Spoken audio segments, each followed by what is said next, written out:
When Raul Malo's wife Betty posted those final words at 8:52 p.m. on December 8th, the music world wasn't ready for what she was about to reveal. The man who stunned audiences into silence with just one note, the voice that made grown men cry and entire stadiums dance simultaneously, had taken his final bow. But what happened in those last desperate hours, the tribute concert that became a farewell, and the heartbreaking hospital video that nobody saw coming, will leave you absolutely speechless.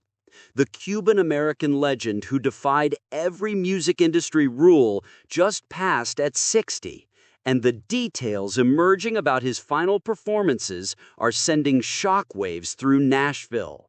From that jaw-dropping Ryman Auditorium moment where he literally performed from his hospital bed, to the devastating diagnosis that changed everything in June, this isn't just another celebrity story. This is about a man who refused to let cancer steal his voice, even when the damn disease spread to his brain and spinal cord.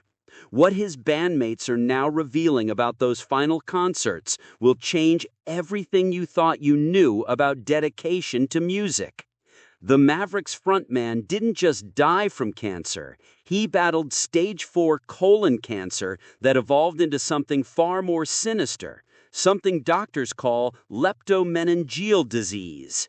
Most people have never heard of LMD, but once you understand what it does to a person, what Raul accomplished in his final months becomes nothing short of miraculous. We're talking about cancer cells literally attacking the membranes around the brain and spinal cord while this man kept performing sold-out shows. His wife Betty had to rush him to the ER just days before what would become his final tribute. Yet somehow, he still managed to send a video message that left every single person in that legendary venue completely destroyed. Born in Miami in 1965 to Cuban parents who fled their homeland seeking the American dream, Raul Francisco Martinez Malo Jr.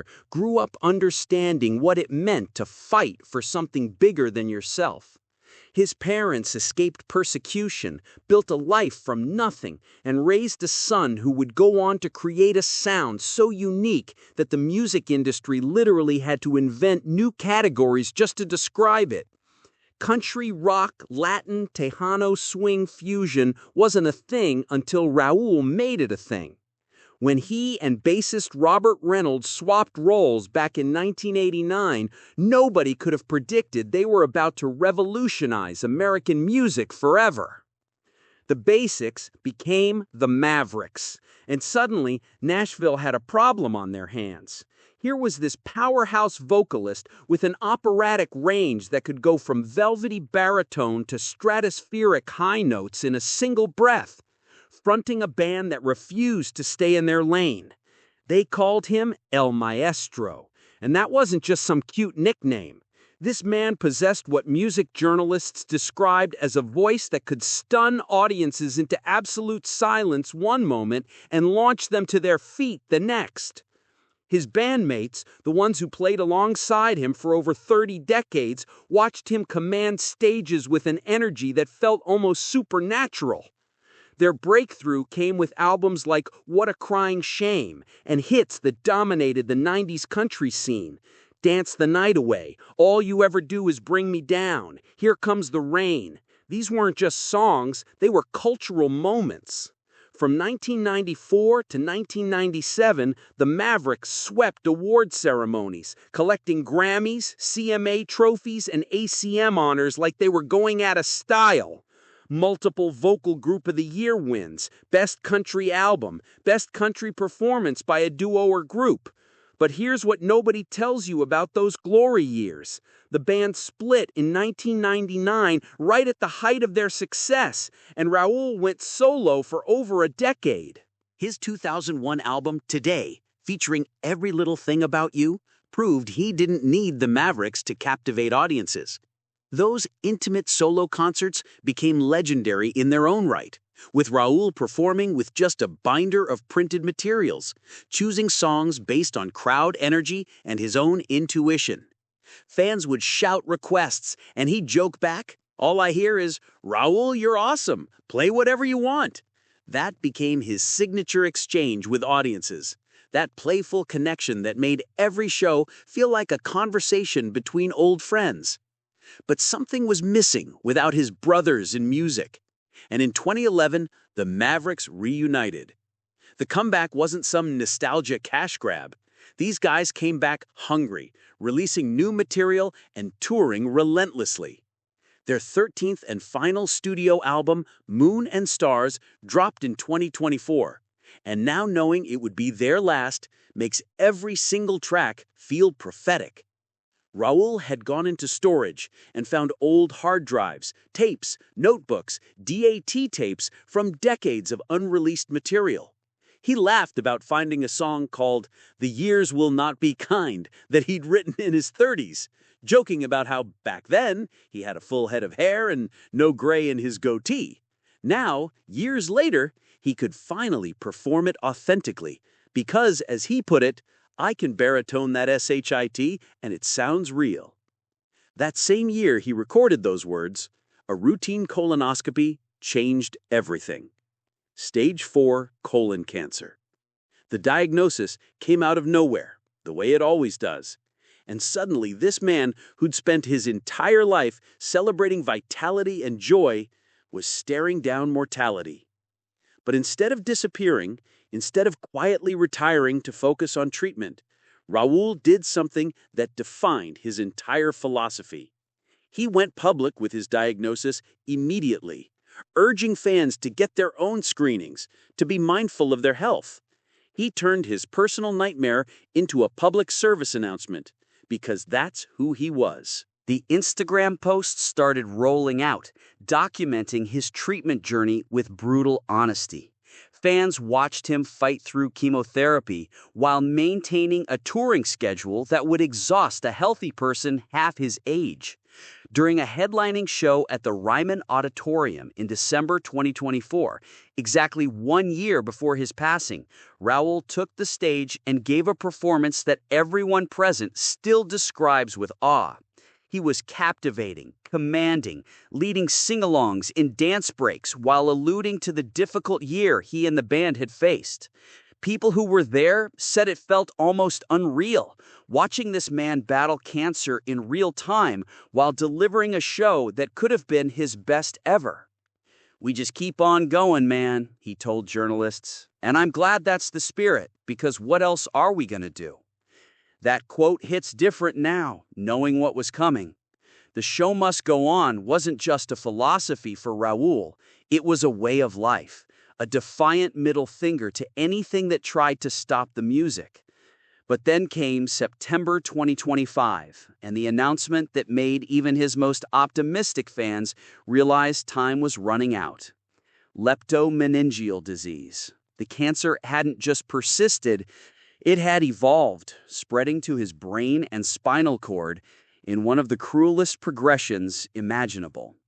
LMD is rare, aggressive, and devastating. Most patients don't survive long after diagnosis. The symptoms alone, headaches, confusion, nausea, difficulty walking, would sideline anyone else, but not El Maestro. He kept performing, he kept posting updates, he kept showing up for his family, his bandmates, his fans, even as his own body betrayed him. His wife Betty became his rock, managing his care while raising their 3 sons, Dino, Victor, and Max, all while trying to process the reality that she was losing the love of her life. The annual Ryman Auditorium tribute concerts in early December 2025 were supposed to be celebrations of the Mavericks' 35-year legacy. Instead, they became something far more profound. On December 4th, just 4 days before Raul's passing, Betty posted an update that sent shivers through the music community. "Our love is fighting hard right now, but not a second goes by that he doesn't appreciate all the love everyone shows him. The boys and I had to bring him to the ER earlier today, but Raul is stable and ready to fight." She encouraged everyone to stand with him and rally for the upcoming tribute shows. Those 2 nights at the Ryman became the stuff of legend. Some of the biggest names in country and Americana came together not just to celebrate the Mavericks' music, but to honor a man who'd touched millions with his artistry. Rodney Crowell, Steve Earle, Maggie Rose, and countless others took the stage. But the moment that broke everyone was when Raul himself appeared via video from his hospital room. Unable to attend in person, too weak to stand, he still found a way to be there for his fans. The footage of that bedside message, his voice still recognizable despite everything, his spirit unbroken despite the circumstances, reduced hardened musicians to tears. Fans who attended described it as simultaneously heartbreaking and inspiring. One wrote, "Unfortunately, there is no voice like Raul's, but what an amazing night of talent paying homage. The Mavericks as a band are amazing always." Another tribute read, "What a night." These weren't just concerts anymore. They were collective prayers, communal expressions of love for a man who'd given everything to his art and his audience. The comment sections on social media exploded with messages of support. Fans sharing memories of shows they'd attended, moments when Raul's voice had gotten them through their own dark times. At 8:52 p.m. on December 8, 2025, Raul Malo gained his angel wings. That's how Betty phrased it in her devastating Instagram post, her words carrying the weight of 34 years of marriage, 3 sons who lost their father, and a music community losing one of its most distinctive voices. "My love, our boy's father, a devoted son and brother, and a friend to so many," she wrote. The outpouring that followed crashed social media platforms.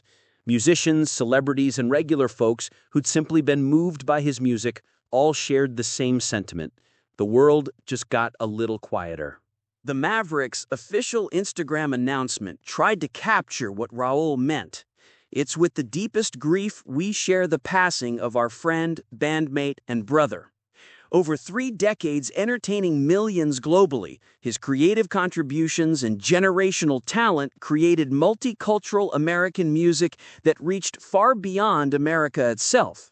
His achievements include being the first artist ever to simultaneously top both the Latin pop and folk Americana charts, a feat that perfectly encapsulated his genre-defying career.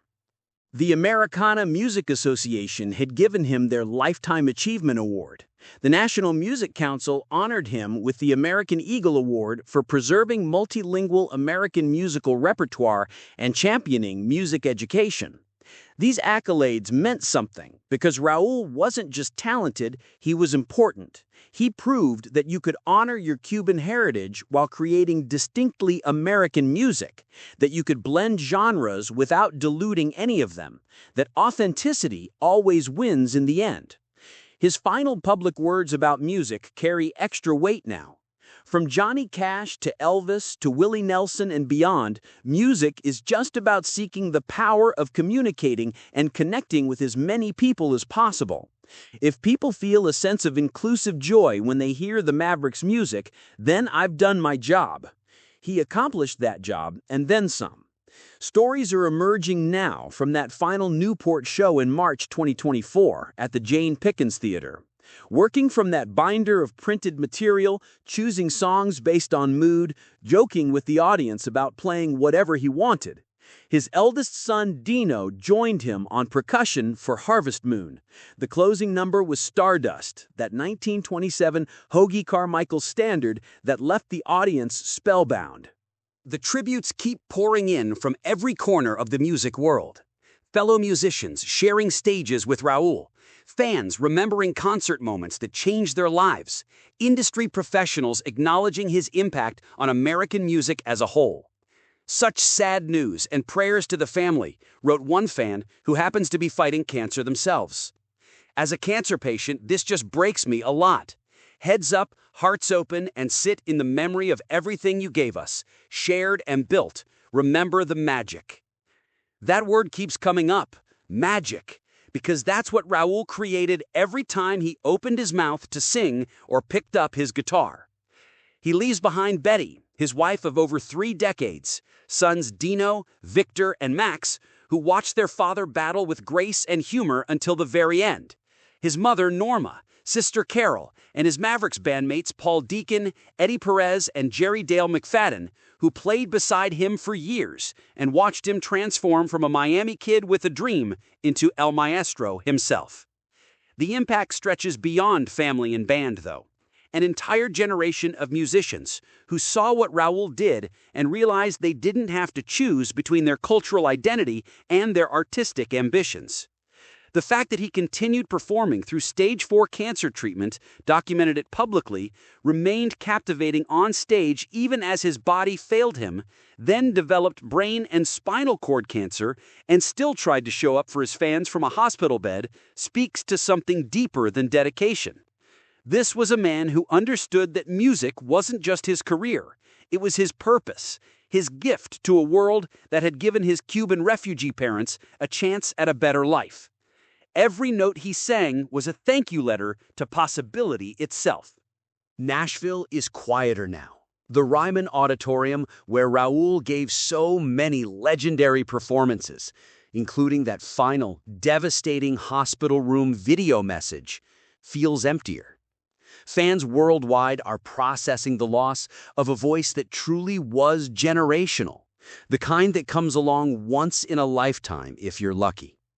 The Mavericks' music catalog stands as testament to what happens when extraordinary talent meets unwavering authenticity. From those early 90s hits that conquered country radio, to that final Moon and Stars album that nobody knew would be the last chapter. Every song carries Raul's DNA. His story resonates because it's ultimately about defiance.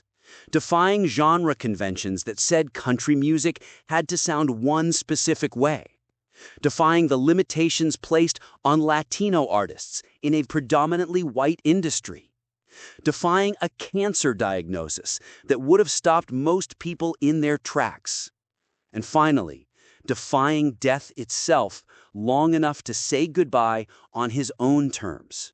From that hospital bed, with his family close and his fans watching via video, still finding strength to offer one final gift to the people who'd supported him through everything. That's the legacy of Raul Malo. Not just the Grammy Awards or chart-topping hits or sold-out venues, but the example he set of living fully and loudly until the very last moment, refusing to let anything silence the music inside him. El Maestro taught his final lesson. When you have something to say, you say it with everything you've got. Consequences be damned. The years may not have been kind, but the music was eternal.